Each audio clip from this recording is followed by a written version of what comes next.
Alors pour répondre à la question de Gary encore hier, on n'a que évoqué c'est quoi la tchouva. On n'a pas expliqué, donner la réponse à ta question qui était comment savoir si on a fait tchouva, comment savoir si le péché qu'on a fait a été pardonné.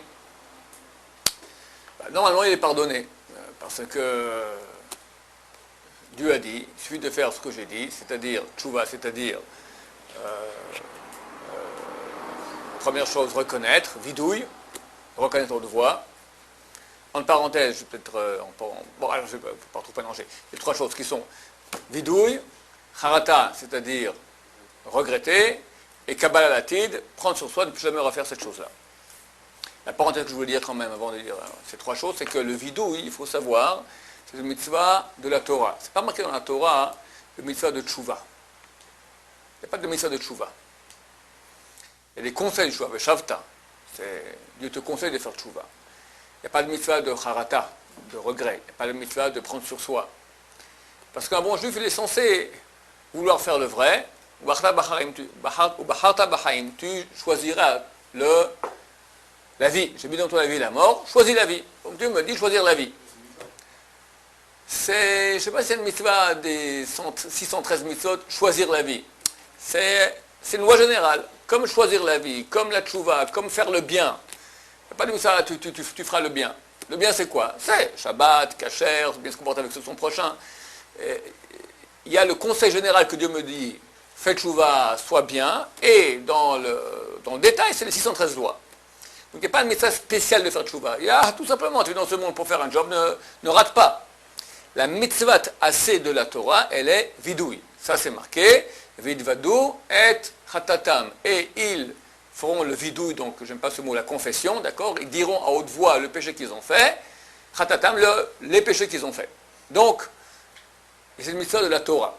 Pourquoi c'est important de le savoir? Parce qu'on a une loi, dans Shulchan Aruch, c'est marqué dans le chapitre 61 du Shulchan Aruch, mitzvot tzrichot kavana. Les mitzvot doivent avoir une intention. Si je fais une mitzvah, on a 248 mitzvot positives.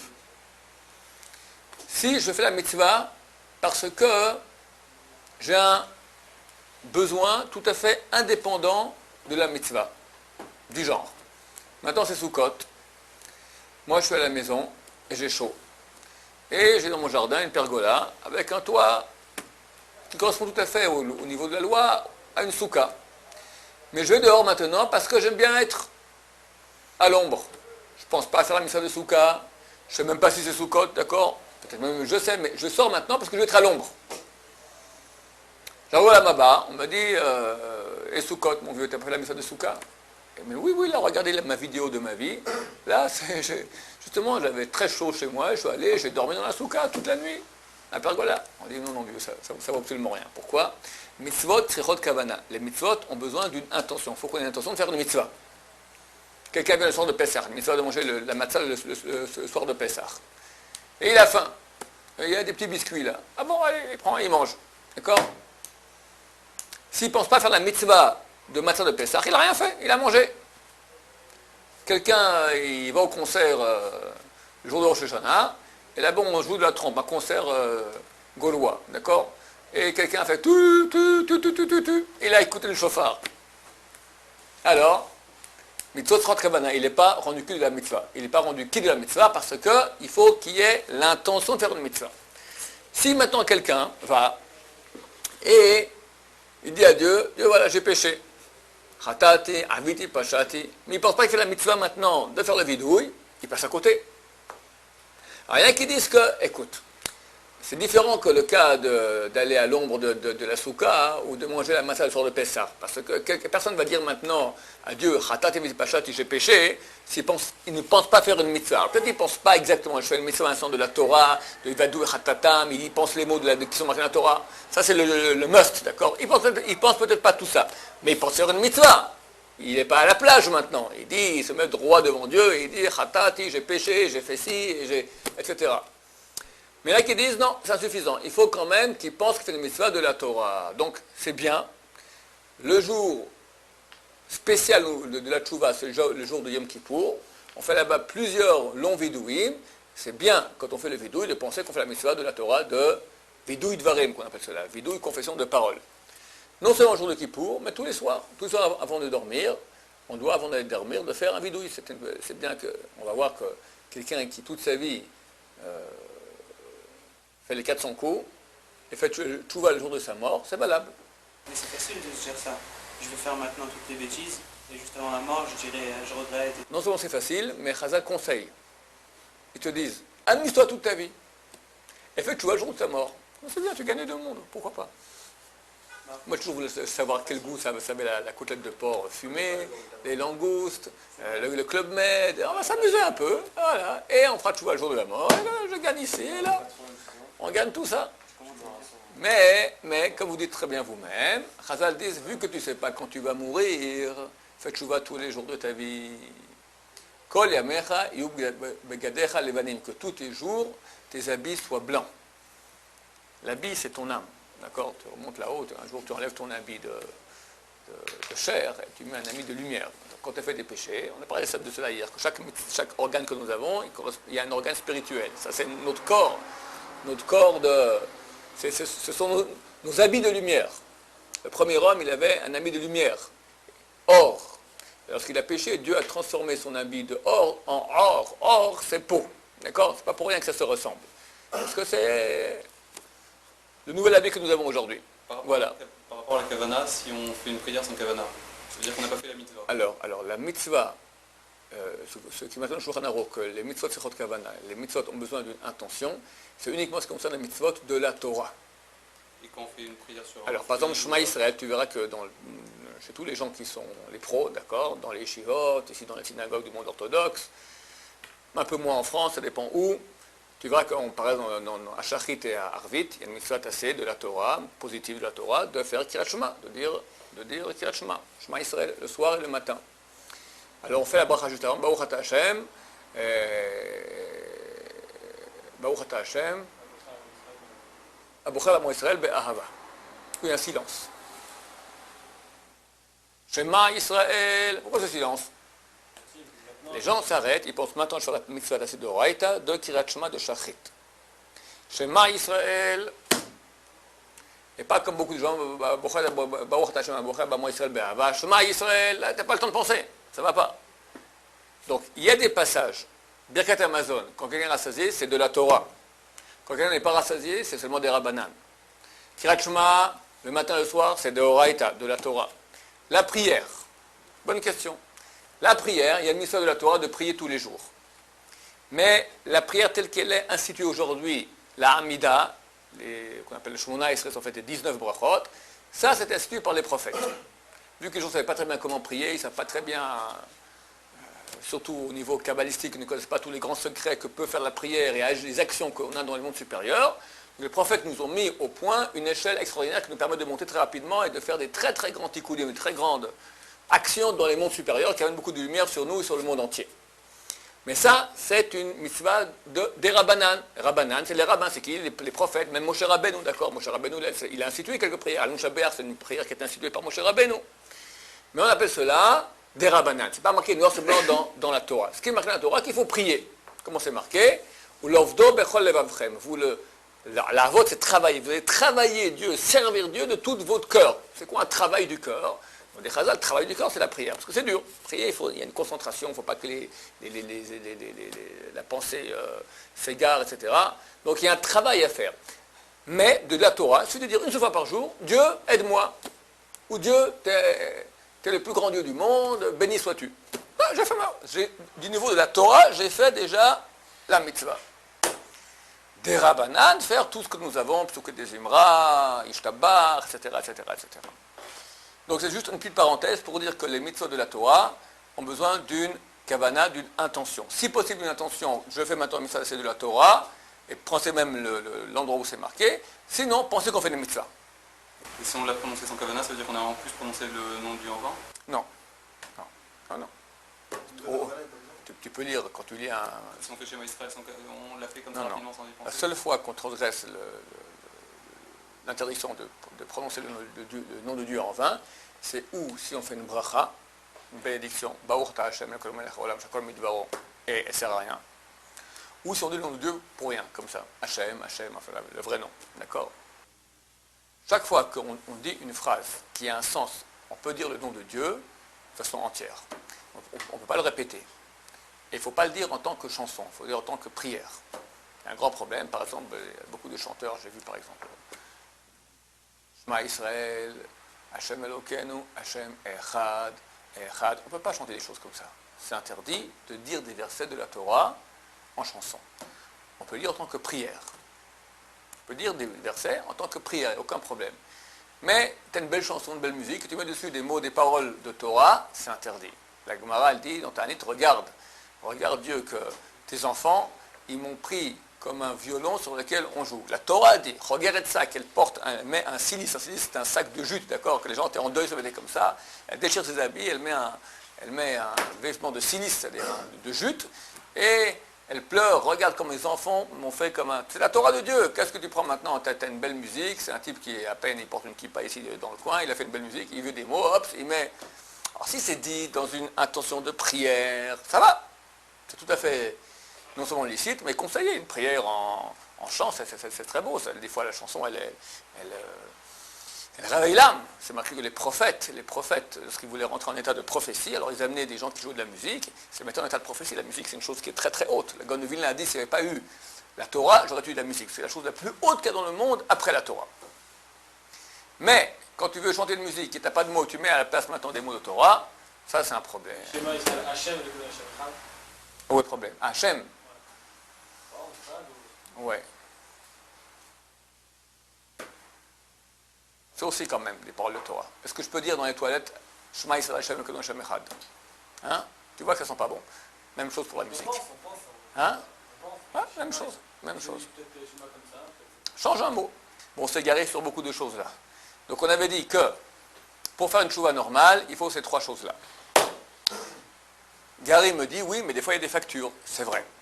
Tout dépend du type de péché qu'on a fait. Alors ici le Rambam, à la fin du chapitre 1 des lois relatives à la tchouva, je vais vous le dire oralement, il dit qu'il y a 4, c'est une Gemara à la fin du traité Yoma, qui nous dit qu'il y a 4 degrés de gravité des péchés. Tu as le moins grave, quand même assez grave, le moins grave, parle d'un péché que quelqu'un a transgressé, il a annulé une loi positive. Ta loi positive, ta loi négative. Positive, Krachma, s'est levé trop tard le matin. C'est une chose hélas courante chez les jeunes gens surtout. Ils se lèvent. Maintenant, par exemple, ici en Israël, le premier temps, il y a une marloquette entre le Magan Avraham et le Gras, c'est quand s'arrête le temps de Krachma. Est-ce qu'on compte depuis l'aube ou depuis le lever du soleil? Bref, tout le monde est d'accord qu'il faut prendre le premier temps a priori.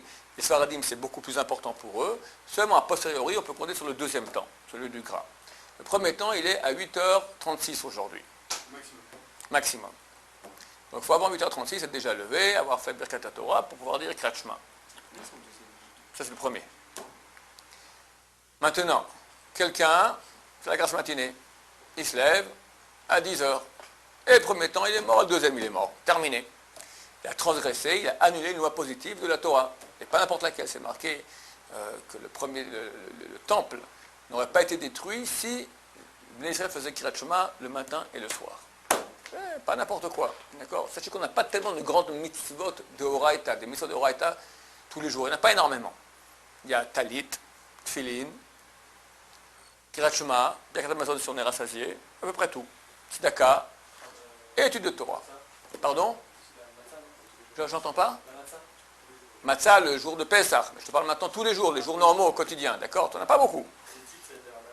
Tzitzit, s'il est de laine, pour les Ashkenazim, peu importe le matériau. Pour les Sfaradim, s'il est de laine, c'est de la Torah. S'il est une autre chose que la laine, c'est des Rabbanan. Hein?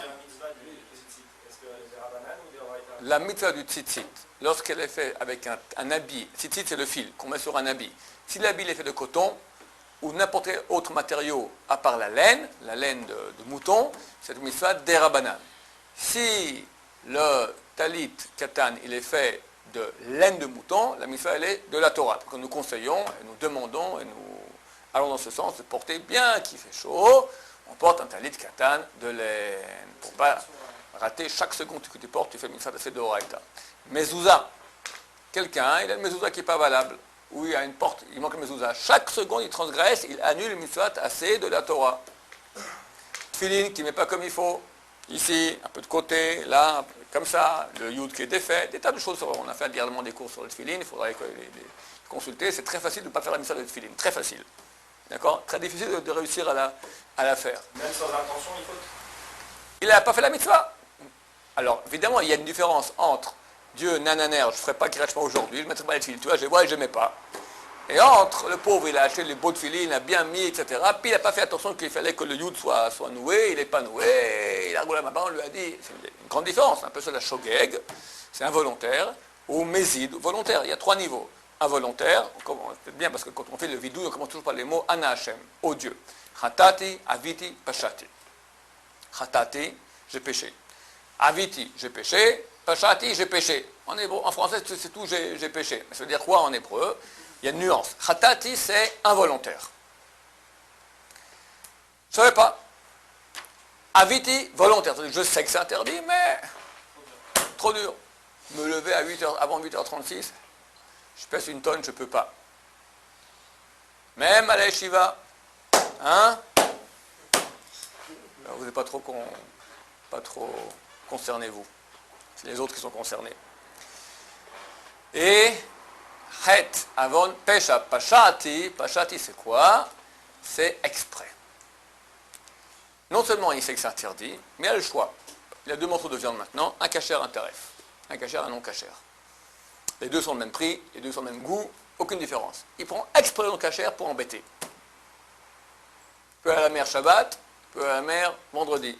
Shabbat, pour casser les pieds. D'accord? Ça, l'achis, ça c'est pécha. Donc on voit qu'il y a une différence entre, c'est certain qu'il y a une différence, même, il s'agit de la même erreur, quelqu'un n'a pas mis le tzitzit, il n'a pas fait kirat shema, il n'a pas mis le tefillin, mais une différence s'il a été fait en tant que chet, avon ou pécha. Donc, si maintenant quelqu'un a transgressé, que ce soit involontaire, etc., volontaire, pardon, je parle de volontaire, quelqu'un qui a transgressé volontairement une loi positive. Il n'a pas mis la mezouza, il n'a pas mis le tefillin, il n'a pas fait de birkat Amazon, il n'a pas le talit, etc., etc. Comment est-ce qu'on y répare cela? Très simple, il fait tchouva. Tchouva, vidouille, confession, harata, regret, kabbalah latid, prendre sur soi. Et dès qu'il fait cela, il est tout beau, tout propre. Deuxième niveau, il a transgressé une loi négative. Ne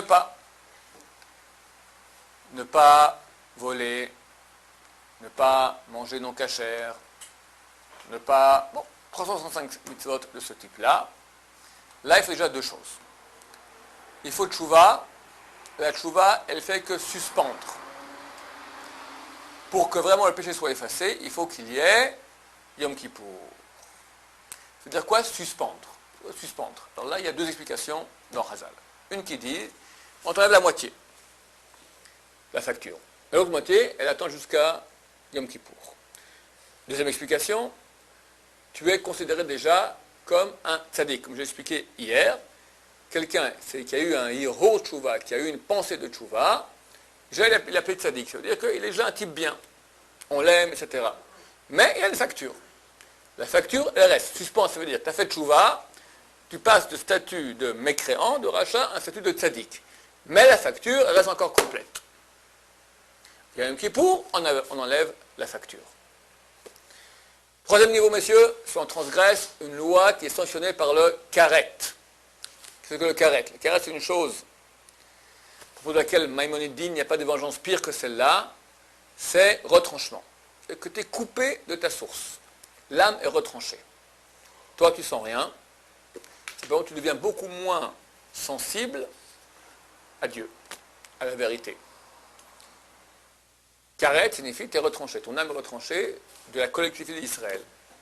Quels sont les péchés qui sont sanctionnés par le karet? Si on transgresse de façon volontaire, sachant que c'est sanctionné par le karet. Par exemple, Shabbat. Quelqu'un qui transgresse Shabbat, les lois de la Torah de Shabbat, ce n'est pas tout des lois de la Torah. Quelqu'un qui touche de l'argent, Shabbat, il n'a pas transgressé une loi de la Torah, c'est une loi des Rabbanan de Shabbat. Celui qui, je ne sais pas moi, les lois de Rabbanan de Shabbat, celui qui presse une orange Shabbat, il a fait du jus d'orange, c'est une loi des Rabbanan. S'il presse du raisin, c'est d'Oraïta.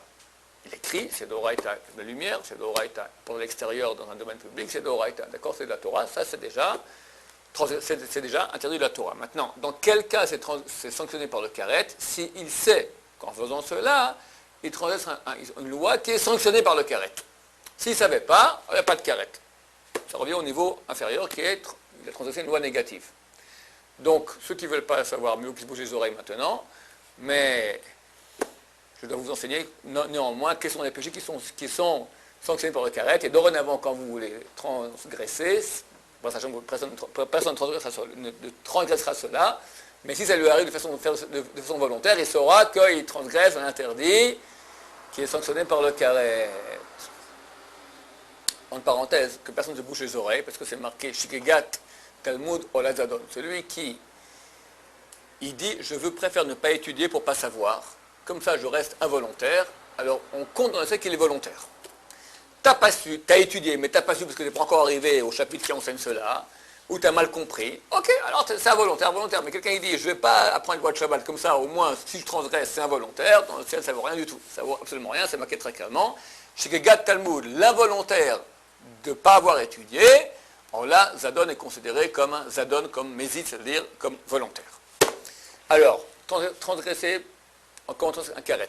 En gros, toutes les interdictions sexuelles, la relation elle-même, la relation intime, sexuelle, est transgressée par le karet. Shabbat. Manger et boire à Kippour une certaine quantité. Manger une certaine quantité de pain le soir de Pessah.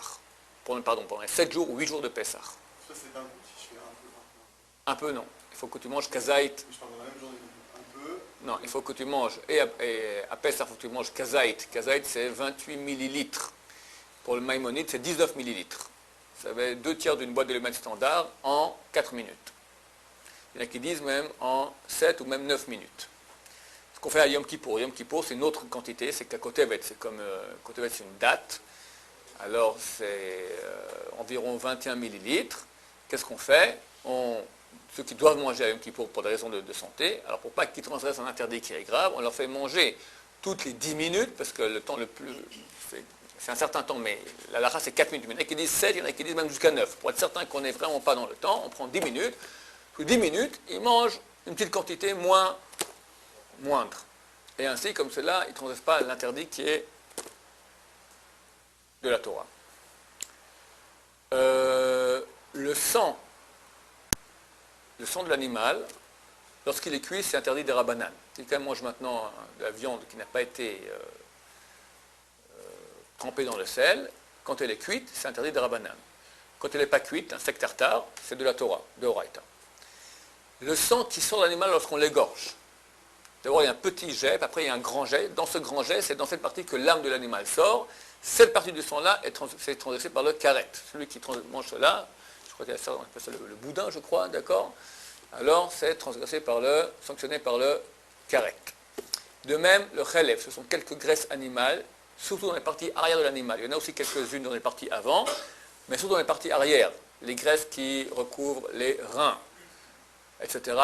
Certaines graisses, on appelle ça chelev, sont transgressées, c'est sanctionné par le karet.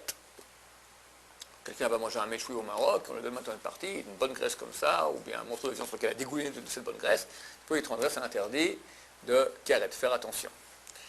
Qu'est-ce qu'il y a encore sur le karet? Monter, visiter la mosquée de Omar, d'accord, l'esplanade du temple, l'endroit où il y avait le temple auparavant. Quelqu'un qui est impur, nous sommes tous impurs aujourd'hui, quelqu'un qui va là-bas et transgresse un interdit de karet, même en avion, même en satellite. D'accord, tu passes au sud de Jérusalem, au sud de l'endroit du temple, transgresse un interdit de karet, si c'est volontaire. Quoi encore? La raison c'est quoi? Parce que tu rentres dans l'endroit du temple alors que tu es impur. Mais avec l'armée, par exemple, l'armée, si ça elle passe, c'est un gros problème. C'est un problème. C'est un problème. Les goïms qui sont dessus, ils ont aussi une punition. Goïm, non. Goïm peuvent y aller, aucun problème. Le Sera Batala, c'est quoi? Non. Zeral Batala, la semence en vin, c'est pas karet. Si c'est volontaire aussi? Volontaire, semence en vin, volontaire ou involontaire, c'est pas karet. D'accord? Quoi encore? Je crois que c'est tout en gros. Il y en a quelques-unes qui concernent donc le temple à l'époque, c'est les restes des sacrifices, ou des sacrifices qui n'ont pas été comme... Bon, mais ce n'est pas des choses qui sont actuellement actuelles. J'entends pas? Je dis toutes les interactions sexuelles. Presque toutes. Le pain pendant Pessah, non? Je dis? Celui qui a la Brit Mila, non? Ah, la Brit Mila, très bien. La Brit Mila, quelqu'un n'est pas circoncis, transgresse, tant qu'il ne s'est pas circoncis, transgresse l'interdit de karet. qui ont des problèmes avec Kibud Avraham. Non, c'est pas karet. C'est Honorer son père et sa mère, c'est très grave, très important, mais c'est pas karet. Donc carré, c'est un retranchement de l'arme. Oui. Faire ça. Oui. Une durée déterminée. Tant que c'est pas réparé. Ah, comment on répare? C'est quoi le but du carré? Pourquoi tu- Il n'y a pas de but. Comme j'expliquais hier, quand quelqu'un, prenons l'exemple physique, quelqu'un maintenant, il s'est frappé le petit doigt. Alors il y a le doigt qui est enflé, il a un bleu, il a mal, etc. Ok. Ça c'est un dommage qui a été fait. Et un deuxième dommage qui a été fait, c'est que il s'est fait écraser la main par un 100 kilos, d'accord, boum, ils sont tombés. Alors là, c'est carrément paralysé à moitié et pendant 1 an de rééducation. Et puis il y a qu'on lui coupe, plus rien. Karet, c'est signifie la chotte c'est couper. Alors moi j'ai coupé la main, parce que c'est même coupé beaucoup plus, d'accord? Tu es coupé de ta source de vie. Alors, tu vis, mais sans la source. Toutes les mitzvot qu'on fait pendant qu'on est carré. Ça a une valeur. Tout ce qu'on fait comme mitzvah, bien que on est en terre de karet, ça a une valeur, c'est certain. Ça n'a pas la même valeur. Ça a une valeur. Ça a une valeur. C'est marqué que quand un rachat fait des mitzvot, alors il alimente aussi le côté négatif. Parce que lui, il est branché au côté négatif, donc par les mitzvot qu'il fait, c'est l'énergie qu'il donne au côté négatif. Mais quand il fait tchouva, il ramène tout. La mitzvah de tchouva, elle est très très haute, elle est très grande. Parce que quand tu fais tchouva, tu ramènes tout. Ce qui a été donné au côté négatif, tu ramènes dans le côté positif. On peut vivre en étant coupé de la source de vie. Tu vis comme un animal. Un chien, il est en carrette. Il n'est pas branché avec Dieu. Dieu. Il dit, chien. Il comprend pas de quoi tu parles, d'accord? Carrette signifie. Il vit avec les fonctions basses de l'être. Il y a des fonctions hautes. Il vit avec les fonctions basses. Les fonctions hautes, elles sont éteintes. Comment il va est-ce qu'il peut revenir? Alors, comment on revient? Comment se répare un carrette? Il peut revenir si il a toute sensibilité. Alors, Comment il fait pour. c'est jamais complètement coupé. La question que tu poses, c'est comment peut-il revenir? Pour revenir, il faut être sensible à Dieu. Il faut que j'ai un petit éclairage de Dieu, sinon je ne peux pas revenir. Jamais un juif sera coupé totalement. Il y aura toujours un tout petit peu. Ah, mais il peut revenir de la faute. Pardon? Il peut réintégrer son... Oui, tout est réparable. Absolument tout est réparable. À 100%. Il n'y a aucune mitzvah. Non seulement c'est réparable, 100%. la tchouva, quand elle est faite par crainte, elle répare à 100%. Quand elle est faite par amour, elle change le péché en mérite. Donc tu es beaucoup plus haut après qu'avant. C'est vrai que c'est dur. C'est pas si facile de faire tchouva. Alors, laissez-moi juste terminer. Comment est-ce qu'on répare le carré? Il faut 3 choses. La tchouva qui pour suspendre. C'est quoi suspendre? 2 explications. Dans ce cas-là, ça enlèvera un tiers chaque fois. Ou deuxième explication, c'est tu as un statut de tzaddik maintenant, mais tu as encore une facture. Et troisième chose, c'est à choix. Ou bien souffrance, ou bien étude de Torah. Étude de Torah, elle peut réparer, être un palliatif à la place des souffrances. C'est quoi souffrance? Tout dépend de ton jugement. Ça peut être peu de souffrance ou beaucoup de souffrance. Ça, c'est Dieu qui juge et nous, on ne sait pas. Ça peut être, la Gemara, elle dit dans Arachim, quelqu'un, il a mis sa main dans la poche pour prendre 3 pièces, il n'y a que 2 pièces qui sortent. Il doit remettre sa main une deuxième fois pour prendre la 3e pièce. C'est casse-pied. Ah, zut. Ça l'embête. Souffrance. Il a mis la manche à l'envers. Ah, zut, il faut enlever de nouveau et remettre. C'est aussi une souffrance. Ou bien une chimiothérapie. Contrôle fiscal. Scud dans ta maison. D'accord? Il peut y avoir beaucoup de choses qui sont appelées souffrances. L'éventail est très grand et Dieu jugera qui, quoi, donc, comment et où. C'est pour ça que nous conseillons l'étude de Torah. L'étude de Torah, elle répare. Et plus elle est faite avec amour, avec joie, avec transpiration, alors plus elle répare. Il n'y a pas de chose plus haute. Il n'y a pas de chose plus haute dans la réalité que l'étude de la Torah. Il n'y a pas de chose plus haute que la Torah et de chose de mitzvah plus grande que l'étude de Torah. Elle répare tout. Tout. Mais c'est vrai qu'il faut tchouva aussi avec. Tchouva. On peut jamais savoir où est-ce qu'on est... Alors pour répondre à ta question, je vais y arriver parce que le cours doit terminer. Il y a un 4e degré qu'on traitera demain, qui s'appelle le Chilul Hashem. Je n'ai pas le temps d'en parler maintenant. C'est profanation du nom de Dieu. Ça, les 3 choses, c'est-à-dire tchouva, Yom Kippour, souffrance, étude de Torah, suspendre, que la mort peut complètement effacer. Chilul Hashem, profanation du nom de Dieu. Par exemple, à la yeshiva, c'est pas se lever à la prière, se lever à 10 heures. Les gens disent, regardez, c'est dans une yeshiva, c'est scandaleux qu'on se lève aussi tard. C'est Chilul Hashem. Messieurs. Comment est-ce qu'on sait que notre tchouva, elle est complète? Alors, j'ai commencé à dire, si on a fait ce qu'il fallait faire, c'est fait. Mais maintenant, peut-être, j'ai des souffrances, j'ai une facture, et je n'ai pas encore réparé. Combien de souffrances? J'ai déjà eu une chimiothérapie, le contrôle fiscal, le scud. Est-ce que j'ai réparé? On ne sait pas, hein, on ne sait pas. Ou j'ai mis la main dans la poche, j'avais 2, 3, ah bah, la souffrance, c'est terminé, on ne sait pas. Le moyen de savoir, nous dit Maïmonide, la chose suivante. Ezo tchouva gmoura, c'est quoi la tchouva qui est parfaite? Celui qui arrive dans la même situation dans laquelle il a fait le péché. Et il a la possibilité de faire le péché qu'il a fait, et il n'a pas fait. À cause de la tchouva. Pas par crainte, pas par faiblesse. Comment? Et le rabbin me donne un exemple. Voici qu'il a une relation avec une femme de façon interdite. Et après quoi, il se retrouve être dans la même chambre avec elle, la chambre d'hôtel, la chambre qui est fermée à clé. On n'a pas le droit d'être dans une chambre fermée à clé avec une femme, mais c'est lui arrivé. Du coup, le serrure s'est fermé, clac, il est avec elle. Dans la même chambre, dans le même endroit, dans le même pays. Alors même dit dans le même pays. Les commentateurs disent pourquoi? Parce que le même contexte vient et te dit, ça rappelle un bon goût de la dernière fois. Et le Yetzer Hara te pousse à aller faire le péché. Et tout à coup, tu as une pulsion énorme de refaire, et tu la freines. Pourquoi? Elle te dit, comme. Non. Pourquoi pas? C'est impossible. J'ai fait tchouva. C'est dur, si on est seul dans leur place avec elle. C'est dur, hein? Moi, je pense que c'est impossible. Si on se remet dans la même situation, je pense que c'est impossible. Moi, je pense que c'est possible. Bon, comprenez, quand on a fait un péché, alors quelque part, le Yetzer Hara nous a attrapés. Et il nous tient. Et la pulsion qui nous pousse, elle est extrêmement puissante. C'est très dur de s'en sortir. Quand tu n'as jamais donné encore, alors le Yetzer Hara, il est extérieur. Quand tu as donné, il est intérieur. Il est beaucoup plus dur. Quand tu te retiens, tu l'as retenu de nouveau extérieur. Et là, tu as réparé. Tu es au même endroit, au même niveau antécédent, avant le premier péché. Que nous allons faire tchouva, Baruch Adonai,